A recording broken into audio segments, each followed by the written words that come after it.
Olá, pessoal! Meu nome é Christian Klein e eu quero dar as boas-vindas a todos vocês. Hoje nós vamos mergulhar de cabeça numa palavra que, sejamos honestos, para muita gente soa quase como algo de outra época, a palavra piedade.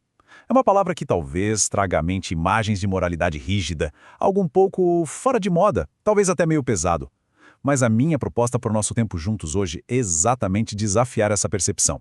Nós vamos investigar a fundo o que as escrituras realmente querem dizer com piedade. E olha, essa não vai ser uma análise superficial. O nosso objetivo é desvendar a piedade como um conceito teológico forte, vibrante e, acima de tudo, profundamente prático para a nossa vida, aqui e agora, no Brasil do século XXI. Mas antes da gente avançar, eu queria pedir que você fizesse uma reflexão bem rápida e sincera. Quando você ouve essa palavra, piedade, o que de fato vem à sua mente? Para uma parte enorme da nossa geração, a imagem que surge é a de um moralismo severo, quase farisaico, sabe? Para outros, é uma ideia de perfeição tão idealizada, mas tão idealizada que parece completamente inalcançável. Algo reservado para santos e mártires de séculos passados, não para nós, que estamos aqui, enfrentando a pressão da faculdade, do mercado de trabalho, das complexidades sociais. Essas percepções, embora sejam muito comuns, são caricaturas. Elas mostram a sombra, mas não a substância. E a pergunta que vai nos guiar é: será que essa é a visão bíblica? Vamos descobrir juntos. Então, o nosso objetivo central hoje é justamente esse, ir muito além desses estereótipos. A gente vai literalmente desmontar essas ideias preconcebidas para poder reconstruir o conceito sobre bases realmente sólidas. Nós vamos tratar a piedade não como um sentimento vago ou um código de conduta antigo, mas como um construto teológico bem definido, com uma arquitetura interna muito clara e, o que é mais importante, com implicações diretas e transformadoras para cada área da nossa existência. Longe de ser relevante, a gente vai ver que a piedade, quando entendida do jeito certo, é a chave para uma vida com propósito, com estabilidade e com o verdadeiro significado. Para nos guiar nessa exploração, eu preparei um roteiro bem estruturado. O nosso ponto de partida vai ser o mais básico: definir a piedade verdadeira. Em seguida, a gente vai cavar fundo até encontrar o fundamento de tudo, que é a devoção a Deus. Depois, vamos ver como essa atitude interna se transforma em a disciplina da piedade. E a partir dessa base sólida, a gente vai analisar os frutos, os resultados que brotam dela em 3 grupos. Primeiro, as virtudes que moldam a nossa visão de mundo: humildade e contentamento. Depois, aquelas que definem o nosso estado interior: santidade, alegria e paz. E por fim, as que se manifestam de forma mais clara nos nossos relacionamentos: amor, bondade e fidelidade. Então, vamos começar. Iniciamos então com a nossa primeira sessão, definindo a piedade verdadeira. E olha, a chave para toda a nossa compreensão já está aqui no subtítulo. A gente precisa olhar para além do comportamento visível, para além do caráter, e mirar naquilo que é a sua fonte, a sua raiz, a devoção. É extremamente comum, principalmente em círculos cristãos, a gente associar a piedade a uma lista de qualidades: ser paciente, ser bondoso, ser honesto, ou seja, manifestar o fruto do Espírito.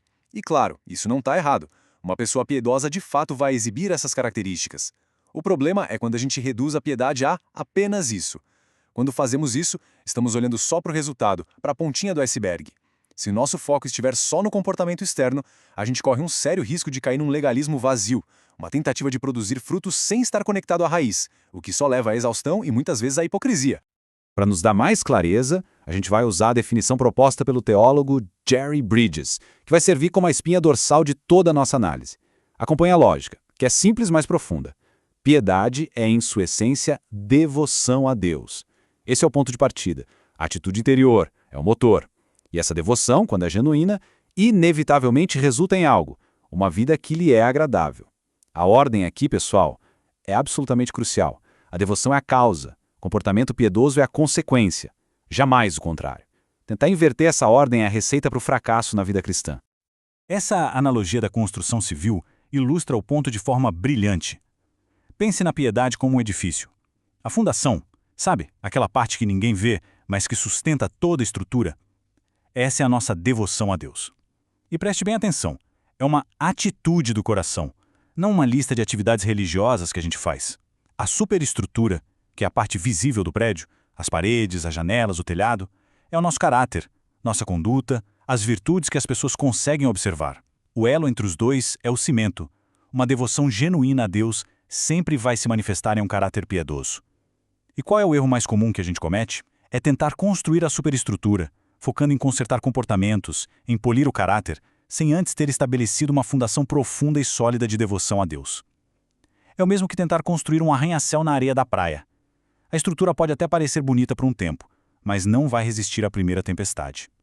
Essa conclusão nos leva de forma muito lógica à nossa segunda sessão. Se a devoção é essa fundação indispensável, a gente precisa urgentemente entender do que ela é feita. Não dá para a gente se contentar com uma ideia vaga, né? Vamos, portanto, analisar os 3 pilares que, segundo Bridges, sustentam essa relação fundamental com o divino. A devoção, na perspectiva bíblica, não é um sentimento etéreo ou místico.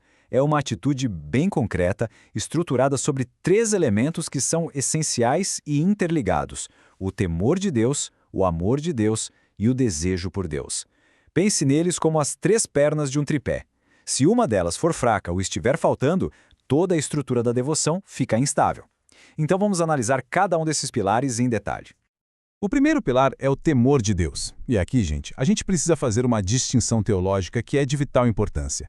Na nossa língua, a palavra temor quase sempre carrega uma conotação de medo, de pavor. No entanto, o temor de Deus bíblico não é o medo servil de um escravo diante de um senhor cruel. Não é o medo da punição, da ira de um Deus carrasco. Esse tipo de medo, como o apóstolo João afirma, é lançado fora pelo perfeito amor, pela segurança da salvação em Cristo. O temor que forma a base da devoção é um temor reverente. É uma atitude de veneração, de honra, de um profundo e maravilhado assombro diante da majestade, da santidade, do poder e da glória de Deus. É a reação de Isaías no templo quando ele vê o Senhor e exclama: "Ai de mim!" É essa consciência avassaladora de quem ele é e de quem nós somos em comparação. O teólogo escocês John Murray capturou a centralidade desse conceito de forma magistral quando ele afirmou que o temor do Senhor é a alma da piedade. Sem essa reverência profunda, nosso relacionamento com Deus corre o risco de se tornar superficial, casual, quase trivial demais. Esse senso de assombro que nos impede de tratar Deus como um amigo de bar ou um gênio da lâmpada, entende?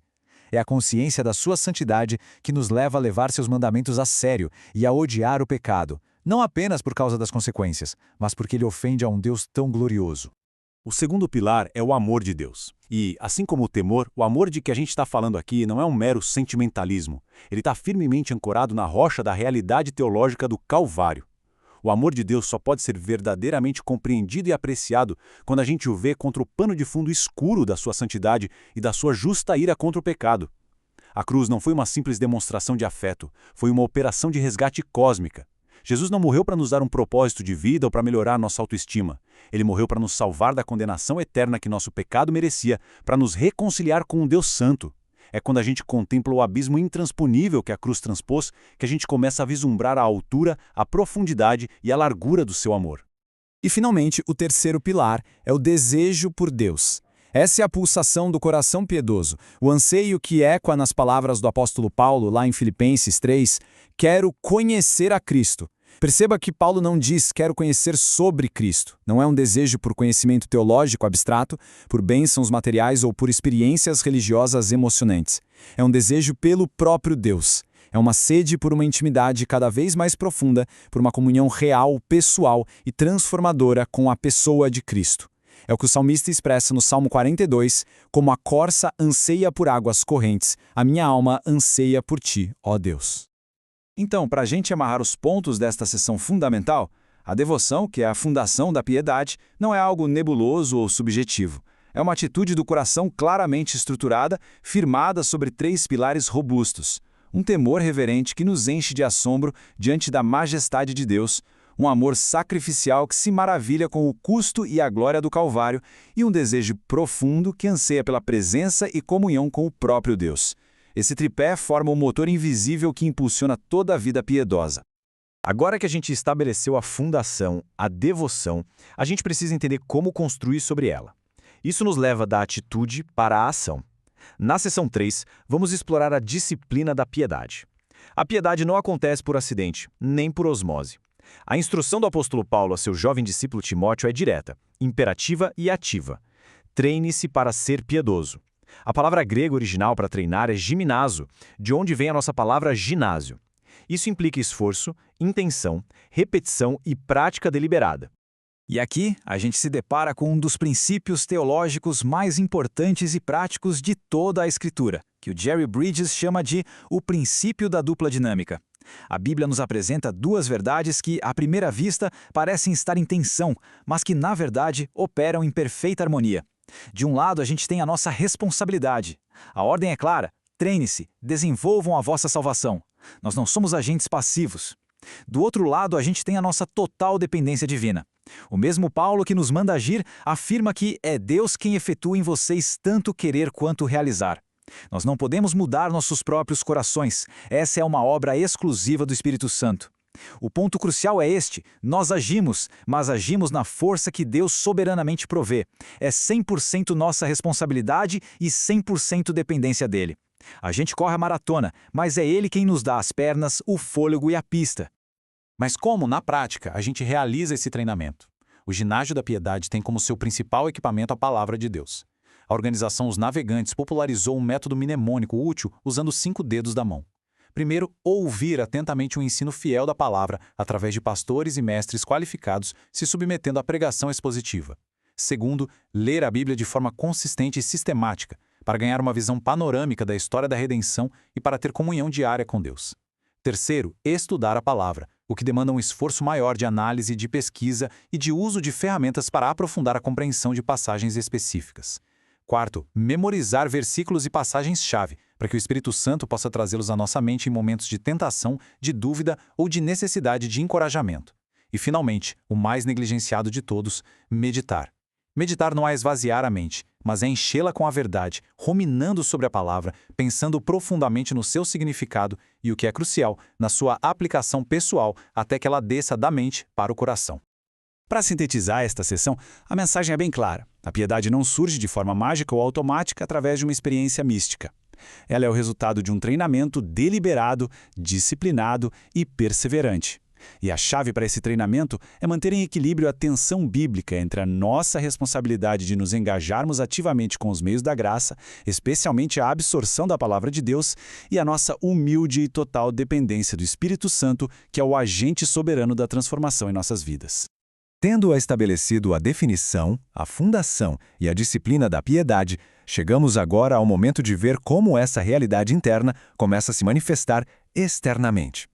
Na seção 4, vamos explorar 2 virtudes fundamentais que reformulam radicalmente a nossa perspectiva sobre nós mesmos e sobre o mundo ao nosso redor: a humildade e o contentamento.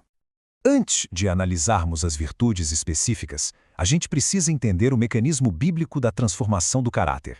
O apóstolo Paulo, lá em Efésios 4, nos apresenta um princípio prático e poderoso, o de despir-se do velho eu e revestir-se do novo eu. A santificação não é apenas um processo de parar de fazer o que é errado, é, ao mesmo tempo, um processo de começar a praticar ativamente o que é certo. É um princípio de substituição. Como a tabela ilustra bem, não basta só parar de mentir, é preciso se revestir da verdade. Não é suficiente abandonar a ira, é necessário se revestir da bondade e do perdão. Esse padrão de despir-se e revestir-se se aplica ao desenvolvimento de todo o caráter cristão. A primeira virtude que floresce de uma devoção genuína é a humildade. E a humildade bíblica é multifacetada. Ela se manifesta em 4 direções. Primeiro, diante de Deus. É o reconhecimento constante da sua soberania e da nossa total dependência dele para cada respiração que damos. Segundo, diante da palavra de Deus.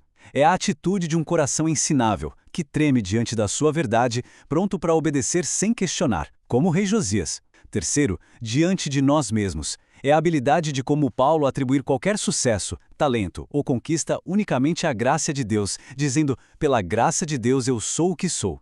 E, finalmente, diante dos outros. A humildade se expressa em submissão mútua, na disposição de considerar os outros superiores a nós mesmos e em buscar oportunidades de servir em vez de ser servido.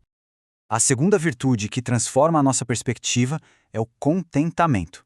Contentamento é a confiança serena e profunda em 2 realidades: a suficiência da provisão de Deus para as nossas necessidades materiais e a suficiência da graça de Deus para suportar as nossas circunstâncias, quaisquer que elas sejam. Agora, vamos trazer isso para a nossa realidade brasileira. O contentamento é um ato de guerra espiritual contra a cultura do consumismo, que nos bombardeia todo dia com a mentira de que a nossa felicidade depende do próximo smartphone, da próxima viagem, do próximo diploma. É o antídoto divino para a ansiedade paralisante que é gerada pela pressão por desempenho na universidade e pela competição feroz no mercado de trabalho. E num contexto de instabilidade econômica e política como o nosso, o contentamento é a escolha consciente de confiar na soberania de Deus, em vez de recorrer ao famoso jeitinho brasileiro, que é, na sua essência, uma forma de idolatria da nossa própria astúcia. E eu quero deixar essa pergunta para sua reflexão pessoal e honesta. Pense por um momento, de que maneiras específicas a falta de contentamento se manifesta na sua vida de estudante ou nas suas aspirações profissionais. Como uma confiança genuína na provisão e na graça de Deus poderia transformar radicalmente a sua maneira de encarar a pressão, a competição, a busca por um estágio e o seu futuro. Concluindo essa sessão, a gente pode afirmar que a piedade começa a se tornar visível quando a nossa cosmovisão, a nossa perspectiva sobre nós mesmos e sobre o mundo é radicalmente transformada. A humildade nos coloca no nosso devido lugar, em submissão a Deus e em serviço aos outros. E o contentamento nos liberta daquela corrida insana e exaustiva por mais posses, mais status e mais controle, ancorando a nossa alma na suficiência absoluta de Deus. Avançamos agora para a sessão 5. Se na sessão anterior a gente viu como a piedade transforma nossa perspectiva sobre o mundo exterior, agora vamos olhar para dentro. Vamos explorar 3 qualidades que definem o estado interior, a condição da alma de uma pessoa verdadeiramente piedosa: santidade, alegria e paz. Primeiro, a santidade. Infelizmente, para muita gente, a palavra santidade evoca imagens de legalismo, de uma lista interminável de proibições e regras arbitrárias. Mas a santidade bíblica é infinitamente mais rica e mais brunica do que isso. Ela não começa com um não faça. Ela começa com um desejo positivo, um anseio que nasce diretamente da nossa devoção a Deus, de querer ser como Ele é. É o desejo de refletir o seu caráter em pureza de coração e de motivos, em honestidade e integridade nas nossas ações e em sermos promotores da paz nos nossos relacionamentos. É uma conformidade progressiva e positiva com o caráter do Deus a quem a gente ama. Em seguida, a alegria. E aqui, a distinção entre a alegria bíblica e a felicidade mundana é fundamental. A felicidade, como o mundo a entende, é uma emoção superficial e inteiramente dependente de circunstâncias favoráveis. Se as coisas vão bem, estamos felizes. Se vão mal, a felicidade evapora. A alegria cristã, por outro lado, é um estado profundo e estável da alma, fundamentado não em circunstâncias, mas em verdades que não mudam. A nossa salvação, o perdão dos nossos pecados, a adoção como filhos de Deus, a promessa da vida eterna. Jesus disse aos seus discípulos para se alegrarem não porque eles tinham poder sobre demônios, mas porque seus nomes estão escritos nos céus. Essa alegria é um fruto do Espírito, um dever a ser cultivado, e ela pode coexistir, paradoxalmente, com a tristeza e a provação, como uma âncora que mantém o navio firme mesmo durante a tempestade. E, finalmente, a paz. A paz bíblica é um conceito rico com 3 dimensões interligadas que fluem uma da outra. A base de tudo é a paz com Deus. Essa é a paz objetiva que a gente recebe no momento da justificação pela fé, como Paulo afirma em Romanos 5:1. É o fim da hostilidade entre nós, pecadores, e um Deus santo. A partir desse fundamento, a gente pode experimentar a paz interior, que é a paz de Deus que excede todo entendimento. Essa é a paz subjetiva que guarda nossos corações e mentes da ansiedade. E como resultado dessas duas, nós somos chamados a ser agentes ativos da paz com os outros, fazendo todo o esforço possível para viver em harmonia em nossos relacionamentos, refletindo o caráter do Deus da paz. Em resumo, o estado interior de uma alma devota a Deus é caracterizado por um trio de qualidades divinas. Pela santidade, que há uma separação para Deus e um desejo crescente de ser como Ele. Pela alegria, que há uma confiança inabalável em nossa identidade e destino em Cristo. E pela paz, que há uma confiança profunda no controle soberano e bondoso de Deus sobre todas as coisas. O ponto crucial que vale a pena repetir é que nenhuma dessas qualidades depende das circunstâncias externas. Elas são a âncora da alma na tempestade da vida.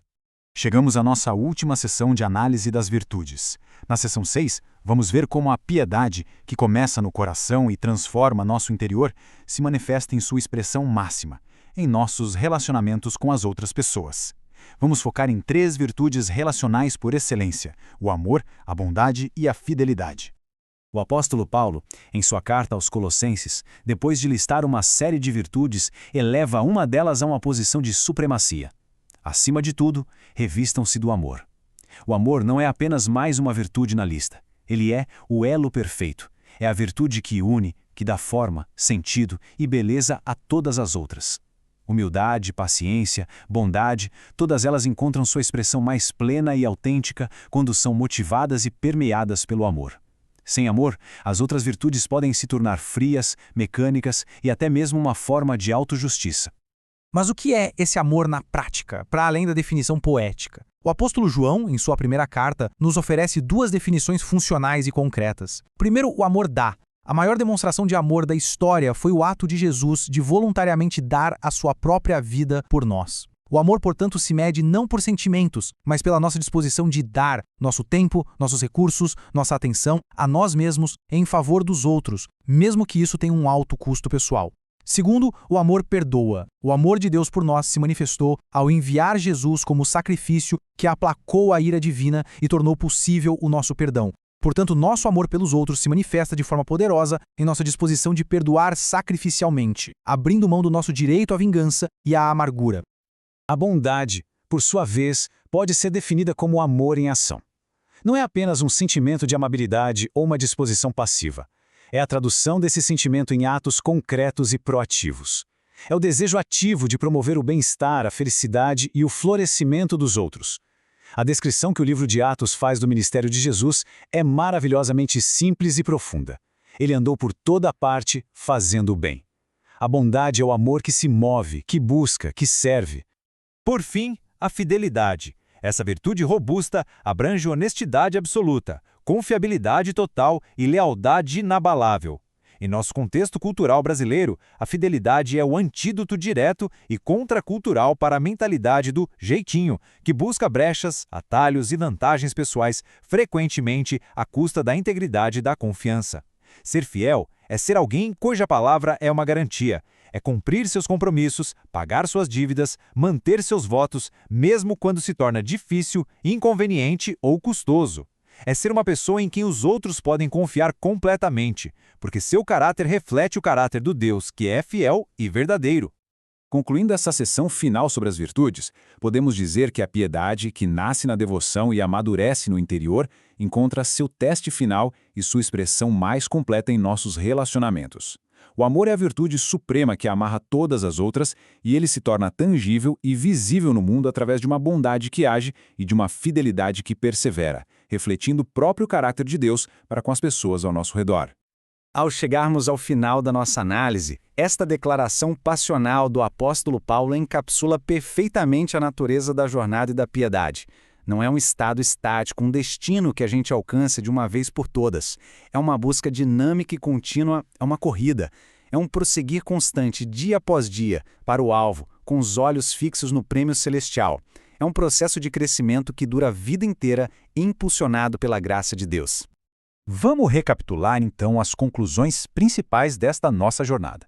Primeiro e mais importante, a piedade é, fundamentalmente, devoção a Deus, da qual o caráter piedoso é o resultado natural e inevitável. Segundo, essa devoção não é vaga, mas é uma atitude estruturada sobre o temor reverente, o amor sacrificial e o desejo profundo por Deus. Terceiro, o crescimento em piedade exige a nossa disciplina e prática intencionais, mas sempre em completa e humilde dependência do poder capacitador do Espírito Santo. E por fim, essa jornada de transformação se manifesta em virtudes concretas que mudam radicalmente nossa perspectiva, nosso estado interior e, de forma mais visível para o mundo, os nossos relacionamentos. E eu encerro com uma última pergunta, que nos move da análise acadêmica para a aplicação pessoal e existencial. O apóstolo Paulo prosseguia para um alvo, para um prêmio. Após tudo que a gente explorou hoje sobre a profundidade, a beleza e o desafio da prática da piedade, a pergunta que fica para cada um de nós é: qual é o prêmio pelo qual você está correndo? Que a sua reflexão honesta sobre essa questão possa impulsionar e dar propósito à sua própria jornada na busca pela piedade. Muito obrigado pela sua atenção.